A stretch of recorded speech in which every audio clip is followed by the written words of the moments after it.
আজকে মা ফুলকপি রান্না করেছিল। সত্যি বলতে ফুলকপি অনেকভাবে খেয়েছিলাম, কিন্তু এই ফুলকপিটা দারুণ লেগেছিল। চলুন আজকের ভিডিওতে এই ফুলকপি রেসিপিটি আপনাদের সাথে শেয়ার করব। সবার প্রথমে ফুলকপিটিকে লবণ হলুদ দিয়ে সিদ্ধ করে নিতে হবে। সেদ্ধ হয়ে গেলে তারপর তেজপাতা, লং, এলাচ, দারচিনি, শুকনো লঙ্কা, জিরা, ধনিয়া, মৌরিগুলিকে ভালোভাবে ভেজে নিয়ে মিক্সার গ্রাইন্ডারে মিক্স করে নিতে হবে।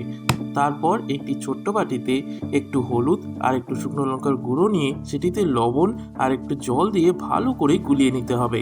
তারপর একটি কড়াইয়ে তেল দিয়ে সেটিকে একটু ঘেটে ফুলকপি আর আলুগুলোকে ভেজে নিতে হবে। তারপর শুকনো লঙ্কা, এলাচ, জিরা, তেজপাতা দিয়ে কিছুক্ষণ ঘেটে সেই হলুদ আর শুকনো লঙ্কা গুলোনো জলটিকে দিয়ে দিতে হবে। তারপর কিছুক্ষণ ঘেটে সমস্ত আলুগুলিকে দিয়ে আর টমেটো আর মটর দিয়ে কিছুক্ষণ ঘেটে একটু জল দিয়ে সমস্ত ফুলকপিগুলিকে সেই কড়াইয়ে দিয়ে দিতে হবে। একটু ঘেটে 2 থেকে 3 মিনিটের জন্য ঢেকে দিতে হবে। 2 থেকে 3 মিনিট পর আবার একটু ঘেটে আরেকটু পরিমাণ জল দিয়ে 5 মিনিটের জন্য ঢেকে দিতে হবে। 5 মিনিট পর একটু ঘেটে সেই মিক্স করা মশলাটির থেকে 1 চামচ কড়াইয়ে দিয়ে দিতে হবে।